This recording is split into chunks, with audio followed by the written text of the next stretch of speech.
Good evening and welcome to the April 10th regular meeting of the Eastchester Board of Fire Commissioners. Our meeting this evening started at 6:30. We immediately did a pledge to the flag, went into executive session, and we are now just returning. It is 7:32.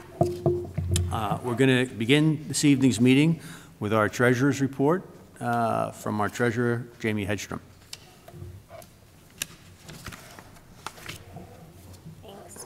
So tonight we're looking at the financials through March 31st, so we're through the first quarter of the year. Our financials are presenting a net budget surplus of approximately $55,000. So, going through, it really indicates that we are spending predominantly in line with our budget, however, not necessarily by line item. There are certain line items where we're trending over budget. Overtime, which we'll talk about, and then our uniform budget. Also, other lines will appear to be over budget just because we have a third payroll that was run in March. So for next month's meeting, I will recommend budget transfers for any accounts where we're either over for the year already, or we anticipate that we will be over for the year. Right now, the only account we're over for the year is going to be the uniforms, and that's just sort of the result of a lot of catch-up purchasing that had to be done this year to make up for some of the previous years. And then we will talk about the overtime next month as well. That's typically one of the lines that's involved anytime we're doing budget transfers. But I spoke to the chairman, and we'll be doing some analysis looking at our account, especially now that we have replaced some of our, we've filled some of our open positions, and we're going to take a look at, what we really anticipate there is in terms of what should be the correct budget versus where we've been running. As I mentioned before, our audit was completed in February by BST & Co. We have received draft financials, we have reviewed them and approved them, and we should be receiving our finalized copies any day. Once we have those, they'll be available to the public, and we'll file them with the town. We still anticipate receiving our tax monies next month on schedule. Typically, it's the first or second week of May. One thing for the apparatus purchase, we have that payment included in tonight's warrants. We had the permissive referendum, the 30-day period has elapsed, so we didn't receive any petitions, so we'll be able to move forward with that purchase. So you'll see that tonight included in the warrants, which is why they'll seem higher than usual. And then the other thing for tonight that I had put on the agenda was recommending a revision to our credit card policy. We, established using a credit card in 2016, and when we did that, it was for, sort of testing the waters, very limited purchases, specifically like using QuickBooks online. We didn't have a choice. We had to use a credit card. We've found over the years that, not that we want to use it as our main purchasing method. We know that's not the, preferred method by the state, but there are a lot of purchases where there's just a lot of efficiencies to be gained by being able to purchase certain things online or from other vendors that we're not necessarily established with, that can invoice us, et cetera. So rather than have the policy set up where the board had to approve every single either type of purchase or type of vendor, we're recommending that we change it to have a dollar threshold that just says that purchases, under $1,000 can be made using the credit card. It's still just myself and the chief that would have the ability to make those purchases. And the last policy did have sort of a caveat in it that said, if he and I both felt a purchase was necessary, we could make it anyway. So I think this is just more in line with what we're doing and what would make the most sense. So that's my recommendation for tonight. Okay, thank you. I've reviewed some of the details, and I'll get into them in a minute with regards to changing the credit card policy. I don't have any problem with it. I think $1,000 limit in a budget of $17 million is fine. So if anyone wants to discuss it, we can. Otherwise, I'm just going to make a motion to change the policy and read the motion for what I'd like to enact. Okay, I'll second the motion if you make the motion. Okay. Do we have Amazon Prime? Are we using Amazon Prime? We are? Good. Okay. Motion to revise the Fire District credit card policy supersedes the Fire District credit card policy adopted February 16, 2016 by the Board of Fire Commissioners. Purpose: to establish criteria for the use of credit cards issued on behalf of the Eastchester Fire District in the course of performing district business. Background: the district recognizes that certain appointed district officials and employees are required or may be permitted to make expenditures of funds in the course of performing their functions in district business. The use of credit cards is beneficial to the district and enables the district to be more effective and more efficient. Statements provide detailed purchase histories and other important record-keeping and time-saving information. Procedures: the district shall maintain no more than 2 credit cards. The district credit cards may be issued to and may only be used by the following district employees: the Fire District Treasurer and Chief. District credit cards shall have both the district and individuals' names on them per the rules of J.P. Morgan Chase, who is issuing the cards. The district card shall be held in the possession of the district treasurer and chief only. The primary purpose of the district credit cards will be to purchase items that cannot, for various reasons, be invoiced and paid later by the district. District credit cards shall only be used in instances where purchases are unable to be completed through the normal vendor relationships or when purchasing with the card will facilitate a specific advantage to the district where payment in advance is required with only a district credit card and could also include pricing or availability. An individual purchase using the district credit card shall not exceed $1,000 without prior approval from the Board of Fire Commissioners. District-issued credit cards are to be used only for official district business. All receipts for credit card purchases must be submitted to the Board of Fire Commissioners for payment approval. Receipts must detail all charges, including the name of the individual who incurred the charge, the reason for the charge, and the amount of the charge. All credit card monthly statements should only be opened by the Secretary to the Board of Fire Commissioners. District-issued credit cards are not to be used for the purchase of alcoholic beverages or for travel and travel-related expenses. Personal responsibility. The individual incurring the costs who fails to comply with the district procedures will be personally responsible for all sums charged. Any charges made on district credit cards that do not have proper supporting documentation in detail will be paid by the individual, not the district. If a charge is determined to be inappropriate or unauthorized district charge, or if adequate documentation of the charge is not submitted to show it to be an authorized district charge, the individual responsible for the charge will be expected to pay said charge within 30 days of the district's receipt of an invoice from the credit card company. Failure to pay within 30 days could result in disciplinary actions. All credit card users have the responsibility to notify both the credit card company and the district treasurer immediately in the event the card is lost or stolen. As part of this policy, there's also a certification that the card holders have to sign. I'm not going to read it. It's another, lengthy piece of verbiage, but it'll be available in our minutes for anybody who wants to see it, just attesting that they're going to abide by these rules and regulations. So that is the motion. I made it. Dennis seconded. I'll poll the board. Stu? Aye. Anthony? Aye. I'm an aye. Aye. Dennis, aye. Tom? Okay, motion carries. Okay. Next order of business, since we're on finance-related matters, is payment of the bills.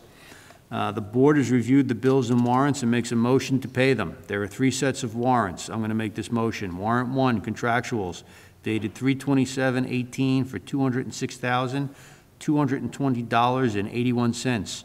Warrant 2, dated 4/10/18 for $1,675,047.69. Again, as Jamie mentioned earlier, that includes the 90% deposit on our fire trucks. That's why it's so large this month. Completely expected.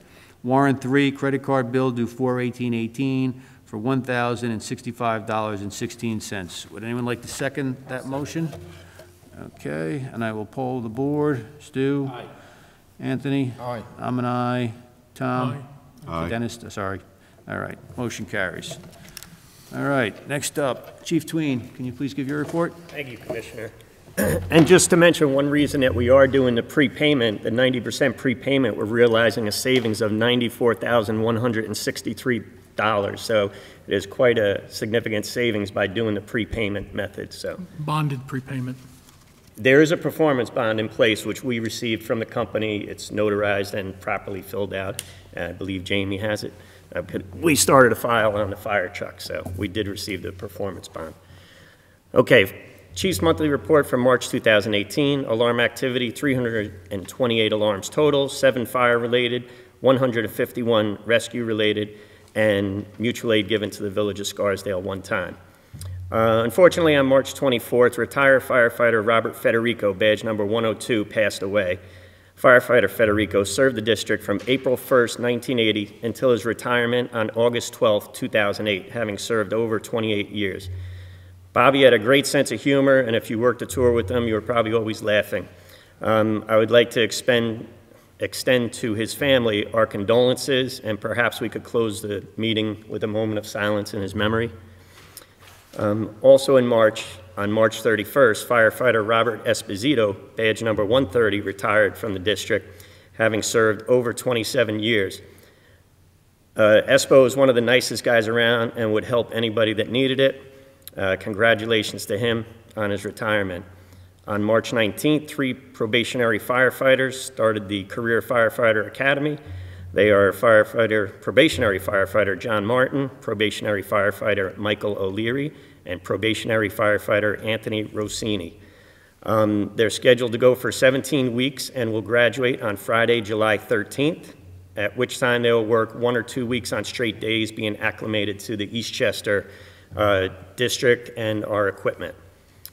Vehicle maintenance continues through the use of outside vendors. The contract, as you mentioned, for the Pierce 3 pumpers has been signed. Delivery should be expected in 10 to 11 months. Our maintenance mechanic, Tim Dalton, has been working on numerous projects, getting the firehouses in order.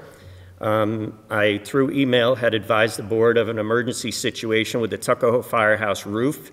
There was a temporary repair made, and we considered an emergency due to water infiltration through the electrical wiring and fixtures and damage being caused to the plaster ceiling and walls.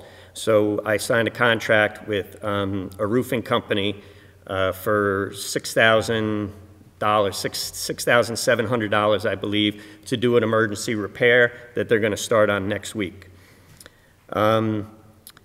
We were able to find some of the titles for the 3 vehicles we would like to surplus. We found 2 titles, and the 3rd vehicle had license plates on it, so we know it had been registered, and we'll be able to get a replacement title for that. So hopefully over the course of the next month, we'll be able to surplus those vehicles or decide what we're going to do with them. But the concern was that we were not able to find titles, so those have been located. So we will be able to get those vehicles off our insurance, hopefully within the next month.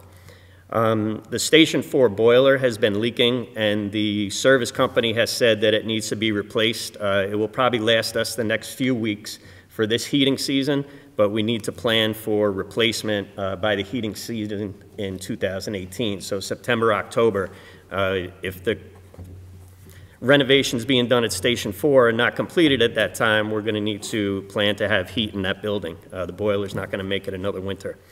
Fire prevention and code enforcement activities continue with numerous plan reviews and inspections with Captain Pinaval and firefighter Vitarello. On March 28th and 29th, we had training days at a donated house. It wasn't donated to us. We were allowed to use the house for fire training located at 76 Webster Road in the north end of Eastchester. Thank you to the building developer, Alfred Delicata. The members were able to conduct various training, searches, hose stretches, ventilations. We were able to cut holes in the roof, enter the windows, to do searches, stretch charged hose lines into the house because it's going to be torn down within the next week or so. So we want to thank him for giving us that opportunity to use the house. I'd like to thank all the captains for their efforts in coordinating the training, bringing up supplies and scheduling the guys to come up, especially Captain Pinto, whose efforts made it possible by securing the house and handling the insurance rider, which wound up not costing us anything. At the last meeting, I was approved to get an insurance rider from our insurance company, and there was no cost to that, which was good. Captain Calvi has been coordinating the training for the epinephrine program and implementation. The EPI kits have now been put in service on the 4 in-service engines, NCAR 2 and 02. So if somebody has an allergic reaction, we do have now the epinephrine in service that we can treat them. We also have the Narcan training was done in the month of March. Westchester County Health Department came in and gave the firefighters and also the front office staff also attended the training. It was Narcan training. Everybody got their own individual Narcan kits that were issued to us. We have separate kits on the fire trucks. But when whoever took the training from the health department was issued a Narcan kit to take home with them for the Narcan. If there's ever an opioid overdose, they will be able to assist those people. So that's 2 of the things. The last thing that we're implementing is an albuterol program, which is for asthma patients. That should be done by next month and should be on the rig sometime later this month. It should be in service by the end of the month or early next month. This month, March, the month the report is about, March, we had 3 nor'easters, March 2nd, 7th, and 21st hit the district. Each of those I called in additional members. The first one was a very strong windstorm. We had numerous wires down and trees down. And the other 2 were snow events, where one we had, 8, 10 inches of snow, and I think the next one they predicted up to a foot of snow. So I had called in 1 person additional in each firehouse for a period of time, not necessarily 24 hours, but for the duration of the storms. So hopefully that weather is behind us and it'll start getting nicer out. The ESS radio maintenance contract is due to be renewed. This covers our UHF and VHF radios that are in the houses and in the locations throughout the district that we use to operate our radio systems. The cost and what it covers is exactly the same as last year's monthly price of $505, so there's no increase over last year. Last year I was authorized by the board to sign the contract, and I'm asking for that authorization again. The contract is due to start on April 15th, and it ends April 14, 2019. They give us the option of paying quarterly, semi-annually, or annually. So I would appreciate the board giving me permission. If we pay it monthly, it's $505, quarterly, it's $1,500, semi-annually, $3,000, and if we pay it annually, it's $6,060 total. So I would ask for some direction on that. And finally, the Board of Elections had requested once again to use Station 4 for a polling place for 2018, and I advised them, as we told them in September of 2017, that we would have construction projects ongoing and it would be unavailable. So they accepted that, and they're going to give us a year or so before they ask us for Station 4 as a polling place. And respectfully, that's the end of my report. I just have one other thing, that it's a late entry. Lisa had been searching identification kits. So I'm also asking permission to purchase a Magic Card Enduro 3E dual-sided ID card printer with supplies bundle and the imaging software. The price on it is $1,649, and Lisa did get several prices. We're required, if it's under $2,000, to get 2 prices. So one price was $1,695, the other price was $1,649. We have been looking for a ID card system for about a year now, so I think this is a good one, and I would recommend allowing me to make the purchase. I don't know that I need a resolution on that, but if there's no objection, I would like to get that ID card system, or if you prefer to make a resolution. I know, so magnetic readers, they don't have magnetic readers. They do, that is an option. I didn't know that we would need that, so the one that we priced out did not have that. It was a little bit more for the one that could do the magnetic coding. Yeah, I don't know, on your mutual aid run, somebody told me this about a year ago, that I heard that the magnetic cards some people were getting when they went to his place, they could just swipe in on their magnetic cards when they go to... Not that I'm aware of, and different companies may not be compatible with other systems. So if we got this system, most of the departments we go to, Yonkers, Mount Vernon, New Rochelle, I don't think they have that. They just have passcodes to get in the firehouse, so... But what happens if we go and put different locks on our doors, right? Right. If we had magnetic readers on them, we would be able to use the passcodes to get in your doors, right? Well, 2 of our firehouses have the PIN codes to get in, like the other departments do also, and they're aware of the PIN codes. But they don't record anything. So, they don't record. No, they don't. It does not. Yeah. We have cameras now. So we could get cameras. We do not have any cameras currently, so. That's what I'm just thinking. I'm just thinking ahead. If it's a few hundred dollars more to have the magnetic option down the road, you may want to think about getting the magnetic option, but that's... Is that something I need a resolution on, or can we No, I just think you research it and get the prices and just follow the procurement policy? That's what I was thinking. It's your call. So- It's the board's call. Just running it by the board, so I don't know how. I mean, it could wait another month. We haven't had an ID maker.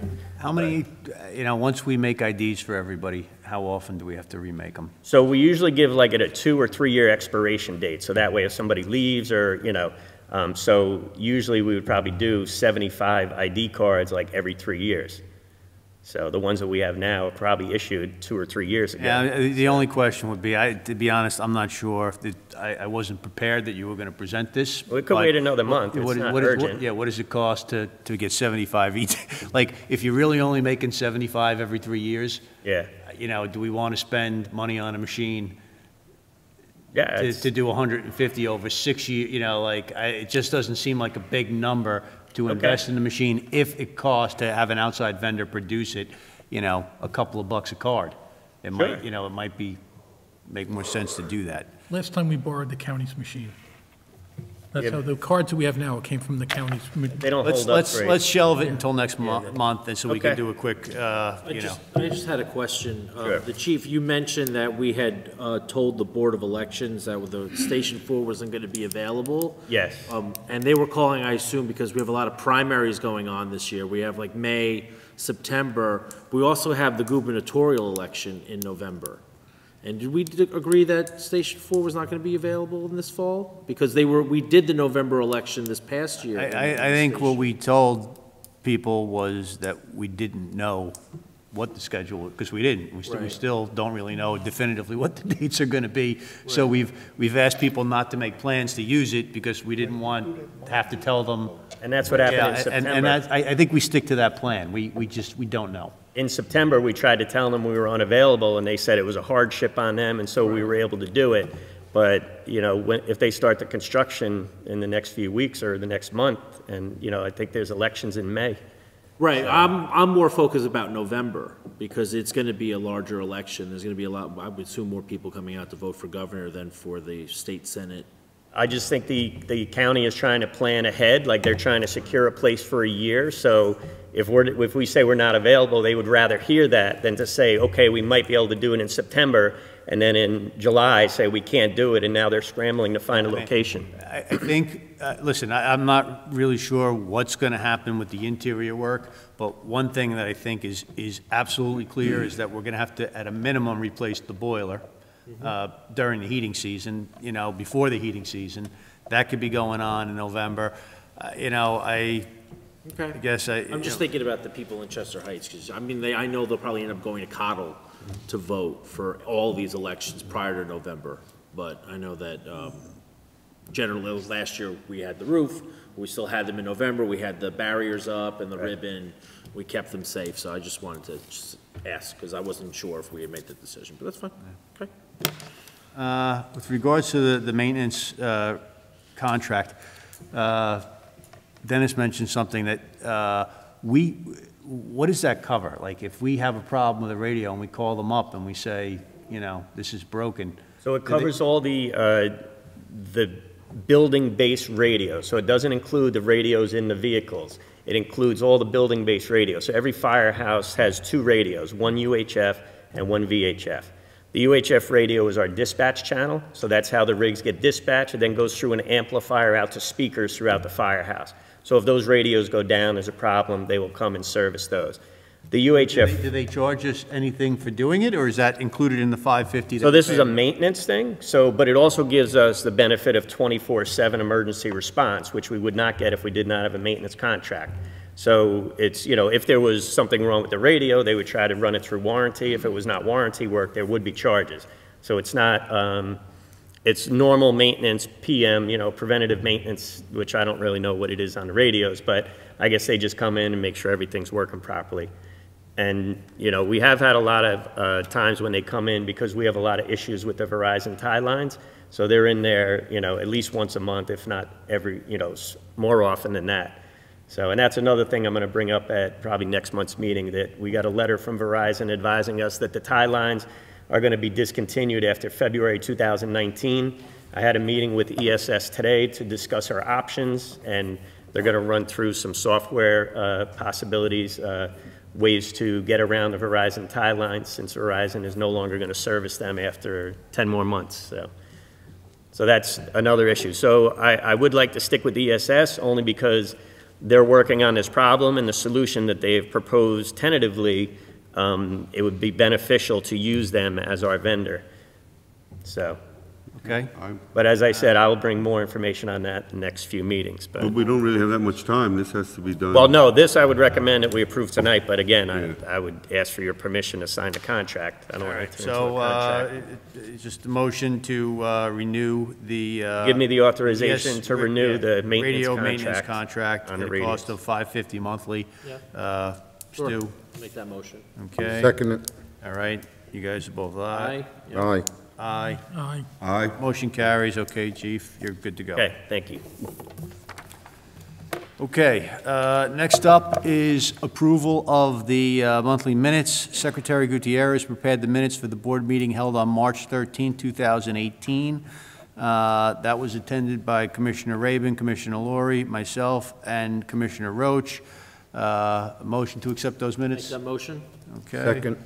Okay, and I'll poll the board. Think so. Stu, Aye. Anthony, Aye. I'm an aye, Tom. Aye. Abstain. Yep, Dennis abstains. Okay. Discussion of the Chester Heights bid results. On March 23rd, bids were due for our Chester Heights project. We received a total of 6 bids that range from $452,780 to $967,500. We have been performing due diligence on the low bid and the low bidders. There is an issue that has been raised about a potential bona fide bid mistake by the low bidder. We're going to be meeting with that bidder on Thursday, and we're going to review kind of where we stand at that point in the process. We were hoping this was going to be done before this meeting, but unfortunately, we couldn't make that happen. We're likely to hold a special meeting within the next 2 weeks to decide, officially how we're going to proceed, either award or potentially it could go out for rebid. But it's not going to happen tonight. And like I said, we'll keep everybody posted on that, but a special meeting is likely. Discussion of second half meeting dates. This year we decided to do things a little bit differently because there's a little more flexibility among board members on setting dates in advance. We've set dates through May. The May meeting is being held on the 8th. We've now set meetings for the balance of the year. The meetings are going to be held on June 12th, July 10th, August 14th, September 11th, October 16th, November 13th, and December 13th. All of those meetings will start at 6:30 p.m. They'll all be held here in Bronxville with the exception of the November 13th meeting, which is still to be determined. This venue is not available, but we're trying to secure one of the other village halls, and if we have to, we'll hold it in headquarters. Just a reminder, typically we start the meetings at 6:30. We immediately go into executive session. We expect the public session of the meetings to begin around 7:15 for all these meetings. So we did send out an email to the Board of Fire Commissioners distribution list, but those are going to be our meeting dates for the balance of the year. Next up, Stu, do you want to talk about the Code of Ethics at all? We have anything we want to add on that, or? Yeah, I mean, we can talk, we're going to be, I think we've come to the conclusion that we're going to be working towards trying to put together a panel of community members here in town. I had spoken to Dennis really briefly over email recently. He and I are going to work on this and put together the broad strokes to present to the board, hopefully by the May meeting, to indicate what type of people we're going to be looking for as far as background, as far as interests. So by our May meeting, we should have those broad strokes together for the board to look at, potentially approve, put into something on on paper, and then we'll go into the community and we'll post an opportunity for people from Eastchester, Bronxville, and Tuckahoe to submit resumes and credentials to us for the board to review, potentially have a few interviews of the people we feel are qualified for the position, and then move forward with an ethics panel that will be charged with providing opinions on matters that this board would like to put before them. So I don't know if Dennis had anything to add to that, but that's No, where it we're at sums it right up now. well. It's not like occasionally we'll have a question come up, and it'd be better to get a informal opinion. These are informal opinions on the matter from a third-party independent group. So normally you'd go to Westchester County and ask their Board of Elections to opine, but not Board of Elections, Board of Ethics to opine. But it doesn't seem like Westchester County has a Board of Ethics that we can locate. So the idea is just to get 3 to 5 people that will get together, and we'll propose a question, and they can give us an informal answer. Yeah, I think this would be a good thing. Okay. On a related matter, there's been some preliminary discussion of adopting a whistleblower policy for the district. Effectively, a whistleblower policy is going to protect employees who make good faith reports of a district employee or official who's either doing something illegal or who's violating our code of ethics. Most policies kind of mandate that the board investigate the claim and take appropriate action. That also mandates that the whistleblower doesn't suffer harassment or retaliation or other negative consequences for making a good faith claim like that. And also requires that the board, if necessary, pursue discipline against someone who makes a claim that isn't made in good faith, that's knowingly untrue, that's, done in a malicious manner. So, I think a lot of this stuff is already covered in our code of ethics, but after consulting with our attorneys, they actually think it's a good idea to adopt such a policy. We don't have one at the ready to go, but I wanted to bring it up now because I think next month, depending on what the board thinks, we probably will move to adopt one. So I'll leave that open for comment if anybody wants to comment. The driver for this was there's a quarterly newsletter put out by New York State Association of Fire Districts, and in their quarterly letter this quarter, they were recommending fire districts, if they didn't have a policy already, they should adopt a policy, and they offered a draft policy. So that's where the driving force of this came from. Okay. Just a couple of comments on some litigation. We have reached a tentative settlement agreement on a suit brought by a former employee of the district. He was looking for certain health benefits that we did not feel he was entitled to. However, we've decided to settle that case. The district was named in the case, as were several past and present board members individually. We expect that suit to settle this month. With regards to the ongoing litigation with the various volunteer organizations, there was a hearing held on March 28th. I don't want to get into too much of the details, but things seem to be moving along as the district had kind of hoped to get the FOIL documents that we've requested, as well as the attorney's fees that we've been awarded in the case. There is an evidentiary hearing scheduled for May 9th, where the judge is going to assess the volunteer's efforts to comply with the FOIL and her orders, and we'll have more information after that hearing. But that continues. And that's all I have. I guess at this point, I'll open it up if anyone from the public has any comments.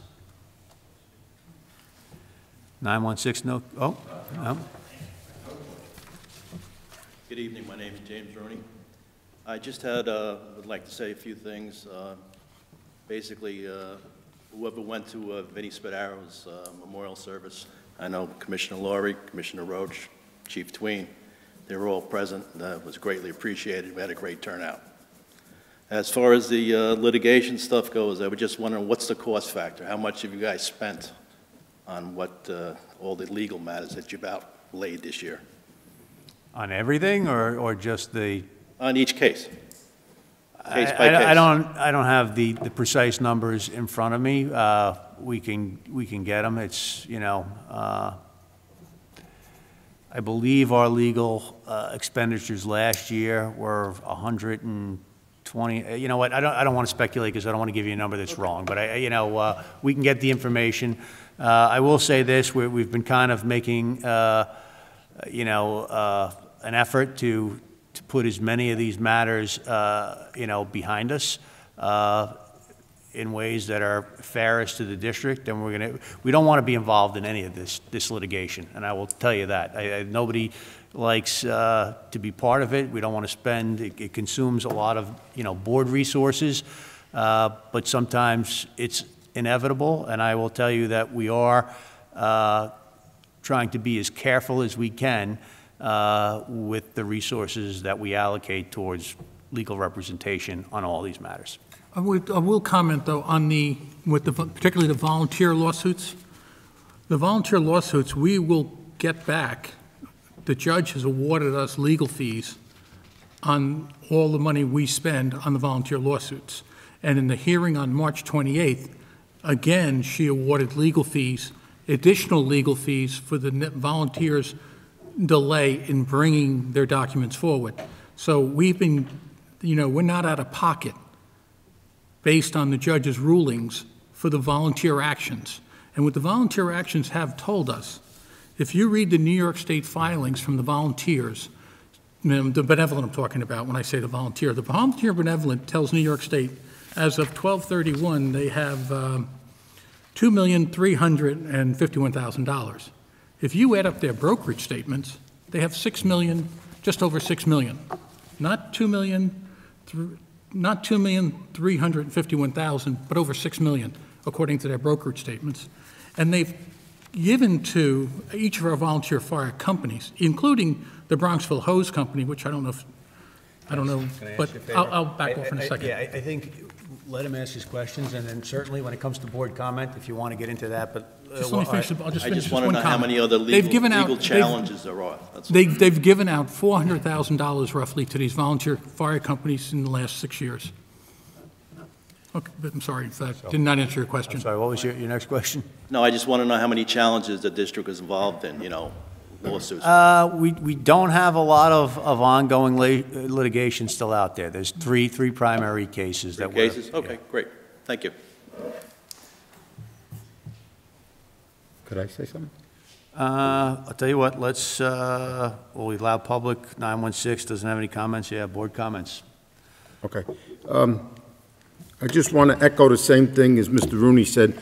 We did have the mass for former employee and volunteer Vinnie Spadaro. It turned out great, and I do have to thank Commissioner Roach. He did the readings at the mass, and for all those who attended, I thank you personally, and I hope we could continue this at an annual thing every year for Vinnie. He was a great man. As far as firefighter Federico, Chief says, and we could close this meeting in his honor, along with volunteer fireman John DeChico. He passed away last week. He was a member of Chester Heights for a little over 5 years. John was a good volunteer, good citizen of this town. In fact, he was the highway foreman of the DPW in Bronxville here, and it's a tradition. His grandfather was the boss, his father was the boss, and he was the boss. And John's father was a member in North End, okay? And just to renovate, we always go through this every once in a while, and I know Dennis gets a big kick out of this, but this whole thing with the volunteers, Benevolent Association and everything else, I'll say it 1,000 times, I'll say it again until I'm blue in the face. This could not or should not have gone there, because we invited Mr. Winters to sit down and discuss this with us before this got this far, and he refused. So I'm just going to reiterate that same thing again. That's all I have to say. I would like to, in closing the meeting night, to Bobby Federico. Bobby Federico, Fireman Federico, was a friend, a good guy. I knew Bobby when he was I've known Bobby for quite a while, since I've been on the board. He retired, I think, in '08. And I really like Bobby as a person. He was a great guy. It's very sad to lose Bobby at a young age. And John DeChico, I didn't know at all. I just knew he was a fireman. But both Bobby and Bobby Federico and John DeChico passed away in the same manner very quickly. And it's very sad. They were both very young. But Bobby I didn't know, and he was a particularly great guy and really well liked. And Bobby Esposito, who retired this month, I wish him all the luck in the world. Bobby was, you mentioned he was a friend to everyone. Bobby's a great guy, and I wish him all the best of luck in his retirement. Good fireman, very well respected, and best of luck to Bobby. And we should close in the honor of these gentlemen. I also want to mention Bobby Federico, myself, and former Chief Fenley. We all started kindergarten together in Immaculate Conception and went all the way through 8th grade together. So we all classmates from the beginning of school to the end of 8th grade. Bobby and the Chief went on to the Eastchester High School, and I went on to Tuckahoe High School. Anyone else? All right, can I get a motion to adjourn, and then after We'll we have our do, moment of silence. can we do that With after the we moment adjourn? of silence. My mistake. So, Motion to adjourn. I'll give you a motion to adjourn. I'll second that. all right.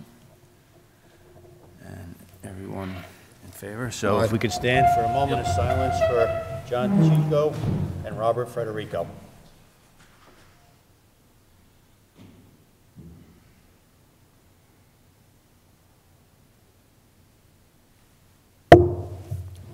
Thank you.